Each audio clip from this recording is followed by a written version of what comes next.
পৃথিবীর মতো মঙ্গল গ্রহ কি হয়ে উঠতে পারে মানুষের বসবাসযোগ্য? সেখানে কি পানির অস্তিত্ব রয়েছে? এমনই সব প্রশ্নের উত্তরের সন্ধানে চলছে নিরন্তর গবেষণা। এরই মধ্যে চমকপ্রদ তথ্য সামনে এলো। বিজ্ঞানীদের অনুমান, মঙ্গলের মাটির গভীরে রয়েছে তরল অবস্থায় বিপুল পরিমাণ পানি। এক কথায় গোটা একটি মহাসাগর। এই চাঞ্চল্যকর তথ্যের নেপথ্যে রয়েছে আমেরিকার মহাকাশ গবেষণা সংস্থা নাসার মার্স ইনসাইট ল্যান্ডার। এই তথ্যের ভিত্তিতে দেখা গেছে তরল পানির বিশালই মজুদ মঙ্গলের ভূপৃষ্ঠ হতে 11.5 কিলোমিটার থেকে 20 কিলোমিটার নিচে অবস্থিত।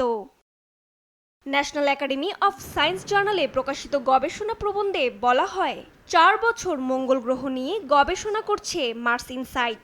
গবেষণা দলের সদস্য ক্যালিফোর্নিয়া বিশ্ববিদ্যালয়ের অধ্যাপক ডক্টর ভাসান রাইট জানান, কিভাবে পানির উপস্থিতি টের পেয়েছেন তারা। It has been for the longest period of time unclear. Seismic ডেটার সাহায্যে মূলত মঙ্গল গ্রহে কম্পনের মাত্রা রেকর্ড করা হয়।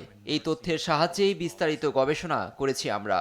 1319টি ভূমিকম্পন রেকর্ড করে রোভারটি আমরা পৃথিবীতে পানি, তেল কিংবা গ্যাস অনুসন্ধানে যে কৌশল অনুসরণ করি তা ব্যবহার করেই মঙ্গলে পানির উপস্থিতি নিশ্চিত হয়েছি। What we are finding is that there's vast amount of liquid water in the বিজ্ঞানীদের তথ্য মতে কোনো এক সময় মঙ্গলে পানি ছিল, কিন্তু প্রায় 300 কোটি বছর আগে এই গ্রহের উপরিভাগ থেকে তা উধাও হয়ে যায়। মঙ্গলের এই পানি চক্রকে ব্যাখ্যা করতে গিয়ে গবেষক ভাসান রাইট ও তার সহকর্মীরা জলবায়ু পরিবর্তনের বিষয়টিকেও গভীরে পর্যবেক্ষণ করেন।